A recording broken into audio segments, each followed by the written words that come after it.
मुझे किसी तरह से सारे ग्रेट पिरामिड्स ऑफ इजिप्ट का अनरिस्ट्रिक्टेड एक्सेस मिल गया है। ये मेरे आज तक की देखी गई सबसे कूल चीज है। हम एंशिएंट फेरोज के टूम के अंदर जाने वाले हैं, ऐसी जगह जहाँ एंटर करना लिटरली इलीगल है क्योंकि यहाँ बहुत खतरा है। अगर हम गिर गए तो? ओ हाँ, तुम बेशक मर जाओगे। हम स्विम करके पिरामिड्स के नीचे बने एक सीक्रेट अंडरग्राउंड टूम तक भी जाने वाले हैं। Oh my God! हमें एक्सप्लोर करने के लिए सिर्फ 100 घंटे मिले हैं और हम शुरू करने वाले हैं अभी इसी वक्त। मेरे पीछे आओ बॉयज, मजा आने वाला है। ये कितना खूबसूरत है। किसी ने यहाँ ये पत्थर 4500 साल पहले रखा था। बिल्कुल सही, ये पिरामिड लगभग 4500 साल पुराना है। जिस पैसेजवे में हम हैं वो हमें वहाँ ले जाता है जिसे इजिप्टोलॉजिस्ट कहते हैं किंग कुफू का टूम, वो फेरो जिसने शायद पिरामिड्स बनवाने का हुक्म दिया था। ये कमरा द ग्रैंड गैलरी कहलाता है। हमने इस पिरामिड का कितना % एक्सप्लोर किया होगा? शायद हमें इस सवाल का जवाब कभी ना मिले। ये सबसे कूल तरीका था जवाब देने का। ये वो कमरा है जहाँ किंग को दफनाया गया था। जहाँ तक हमें विश्वास है। हाँ। तो चलो चले। हाँ। बॉयज ये देखो, ये क्या है? 4600 साल पहले इस कमरे में शायद किंग का मम्मीफाइड शरीर रखा था। ये वही जगह है जहाँ फेरो को दफनाया गया था। हमारा मानना है कि मरने के बाद ये उनकी कब्र थी। क्या मतलब है? हमें पक्का नहीं पता। मुझे लगता है कि इस पिरामिड के अंदर कहीं और भी एक चेम्बर है जिसे हमने अब तक नहीं ढूंढा है और उसमें शायद राजा का शरीर हो सकता है। पता है क्या, इस वीडियो में हम वही ढूंढने वाले हैं क्योंकि हम सच में पिरामिड्स के सैकड़ों फीट नीचे से लेकर धरती के सबसे बड़े एंशिएंट पिरामिड की सबसे ऊंची चोटी तक एक्सप्लोर करने वाले हैं। ये तो जबरदस्त था। दूसरे बड़े पिरामिड्स को एक्सप्लोर करने से पहले मैं तुम्हें बेस कैंप दिखाना चाहता हूँ। हाँ, ये बढ़िया है। हमारे पास एक डिनर टेबल है, कुछ टेंट्स हैं सोने के लिए और ओके। यहाँ तक कि हमने लाइट्स भी लगाई हैं ताकि तुम पिरामिड्स को कैंप से देख सको। ये इस दुनिया की सबसे महंगी नाइट लाइट होगी। ये है वो पिरामिड जिसे हम एक्सप्लोर करने वाले हैं। मुझे सुबह 5 बजे शुरू करना है तो सब जाके सो जाओ। ये पिरामिड्स अपने समय के लिए इतने टेक्नोलॉजिकली एडवांस थे कि कुछ लोग इनका क्रेडिट प्री इजिप्शियन सिविलाइजेशन को देते हैं, जबकि कुछ लोग तो एलियंस की थियरीज की ओर भी इशारा करते हैं। लेकिन इजिप्टोलॉजिस्ट को यकीन है कि इन्हें पहले के इजिप्शियंस ने अपने किंग्स के टूम्स के रूप में बनाया था।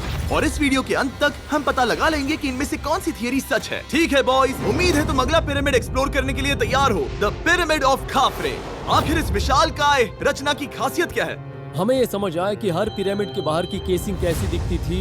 एक जमाने में ये सब ऐसे ही दिखते थे। मतलब जैसे एलियंस ने इन्हें बनाया था वैसे? एलियंस ने नहीं बनाया। रामी हमें धरती के नीचे लगभग 100 फीट खाफरे के पिरामिड में गहराई तक ले गया। यहाँ एक ऐसी जगह है जहाँ इस आधुनिक दुनिया में से शायद ही कोई गया होगा। सच कहूँ तो हमें भी नहीं पता था कि हमें नीचे जाकर क्या देखने को मिलेगा। एंशिएंट इजिप्शियंस के पास कार्डबोर्ड था। हम काफी समय से मानते थे कि किंग काफरा को यहाँ दफनाया गया था और अब लोग यहाँ पर सामान रख रहे हैं। वो पिरामिड को रिस्टोर कर रहे हैं। जिमी, उन्हें औजार तो चाहिए होंगे ना? यानी कि असली बरियल चैम्बर कहीं और है। हाँ, रामी हमें उस रूम में ले गया जहाँ किसी जमाने में किंग काफरा की बॉडी को दफनाया गया था। मुझे एक बड़ी सीलिंग दिख रही है। डूड, हम इस पिरामिड के बहुत अंदर है। हम पहुँच गए किंग काफरा का असली बरियल चेम्बर। मैंने इससे अच्छी चीज आज तक नहीं देखी। भाई क्या बात है! ये क्या है? रुको, उस तारीख को देखो। जिसने ये लिखा है उसी ने टूम को डिस्कवर किया था। ये उसका दावा है कि उसने इस टूम को डिस्कवर किया था। फेरो को यहीं दफनाया गया था। किंग काफरा के मरने के बाद उन्हें यही रखा गया था। इसके अंदर लेटना अपमानजनक तो नहीं होगा? अगर मैं तुम्हारी जगह होता तो उसकी जगह शराब को लेकर ज्यादा डरा होता। वैसे उस शराब से क्या होता है? कोशिश करके देखो। नहीं। ठीक है, चलो शराब के लगने से पहले यहाँ से निकलते हैं। ओह माय गॉश, ये पिरामिड तो शानदार था। राजा का मकबरा हमारे ज्यादातर सवालों का जवाब नहीं दे पाया, लेकिन पिरामिड्स के नीचे गहराई में स्थित अंडरवर्ल्ड का एक दरवाजा शायद वो चीज है जिसकी हमें तलाश थी। ये गॉड ओसिरिस का टूम्ब है जहाँ बहुत ही ओह कम माय गॉड इंसान गए हैं। हम क्या कर रहे हैं? और जाहिर सी बात है अंडरवर्ल्ड के देवता का टूम्ब भी काफी गहराई में होगा। अब ये क्या है? ये देखकर तो बहुत गहरा लग रहा है। काल, पहले तुम जाओ। Oh my gosh, oh my gosh! वो इतने आराम से नीचे कैसे जा रहा है? ये बस एंट्रेंस है काल। हाँ, अंडरवर्ल्ड के गॉड के पास जाने का। ये सीढ़ी काफी लंबी है। ये सच में बहुत गहरा है। अगर तुम गिरे तो ओह हाँ, तुम पक्का मर जाओगे। हाँ। अब तो सच में डर लग रहा है। मुझे इसमें मजा नहीं आ रहा है। और जहाँ हम सब पहले से ही डरे हुए थे, वहाँ आगे जाके हमें ये दिखा। 3000 साल पुराना इंसान। इंसान? मैंने इसे हाथ में क्यों पकड़ा है? ये खोपड़ी का हिस्सा ये है। एक खोपड़ी है। हाँ, ओ माय गॉड। जब हम नीचे जाएंगे हम इतनी गहराई में होंगे कि ऑक्सीजन की कमी से बेहोश होने का भी खतरा रहेगा। बिल्कुल सही। अब चैंडलर ओजाइरिस की कब्र की ओर बढ़ रहा है। ठीक है, ये मैं चला। ओह, मैं पानी में हूँ। ओह, तुम महसूस कर सकते हो कि यहाँ की हवा थोड़ी पतली है। रुको, ये क्या है? यहाँ एक पत्थर है। ये पत्थर या कोई ढक्कन? इस कमरे के ठीक बीच में गॉड ओसिरिस का सरकोफेगस रखा है। यानी कि यहीं पर है उस अंडरवर्ल्ड का दरवाजा। हाँ, तो अंदर जाकर देखो।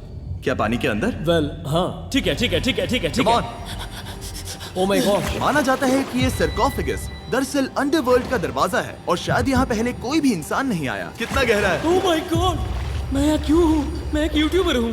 हम यहाँ क्या? जरा ऊपर राइट में उस कोने को देखो। वहाँ एक सुरंग है जो किसी को नहीं पता कहाँ जाती है। काल वहाँ ऊपर जाओ। क्या मैं सच में वहाँ जा सकता जिमी हूँ? उसे मत जाने दो। मैं बहुत डर गया हूँ ब्रो।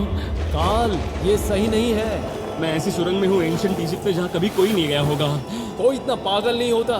क्या तुम हमें बता सकते हो वहाँ क्या हो रहा है? मैं सुरंग में एक मोड़ पर हूँ और ये छोटी हो रही है। भाई मैं सचमुच में मजाक नहीं कर रहा हूँ। मैं यहाँ सच में फंस चुका हूँ। Oh my। काल, तुम इतिहास बना रहे हो। मेरे पास मुश्किल से 1 इंच की जगह बची है। उसे ऑक्सीजन की सेफ लिमिट से ज्यादा समय हो गया है। क्या हम बाहर निकल सकते हैं? मैं रेडी हूँ। तो इससे पहले कि हम सचमुच मर जाते और खुद अंडरवर्ल्ड को देखते, बाहर निकलने का आसान तरीका नहीं है ना? हम जितनी जल्दी हो सके वहाँ से बाहर निकल गए, क्योंकि मैं इतना तो जीना चाहता हूँ कि गीजा के महान पिरामिड्स के उन गुप्त रास्तों की खोज कर सकूं, जहाँ आज के समय में स्पेस में जाने वाले लोगों से भी कम लोग गए हैं।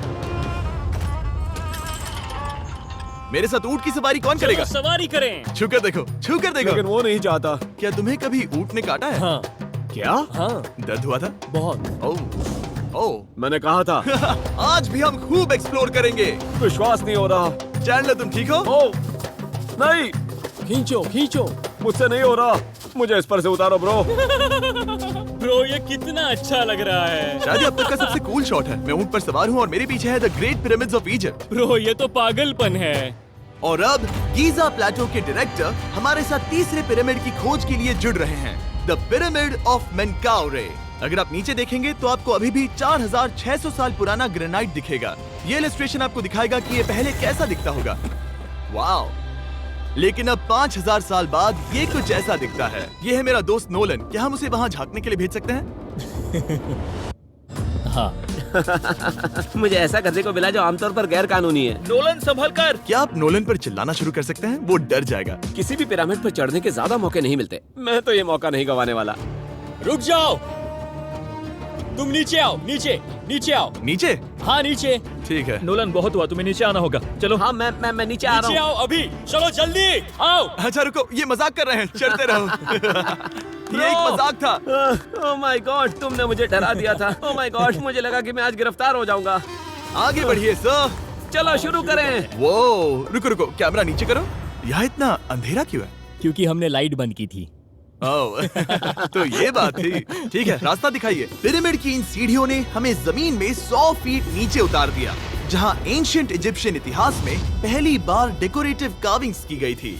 ये क्या है? झूठे दरवाजों का डेकोरेशन। फर्स्ट डायनेस्टी के किसी भी पिरामिड में नक्काशी नहीं थी, सिर्फ इस पिरामिड को छोड़कर। तो इसे 4-5 हजार साल पहले बनाया गया था। 4600 साल पहले। पिरामिड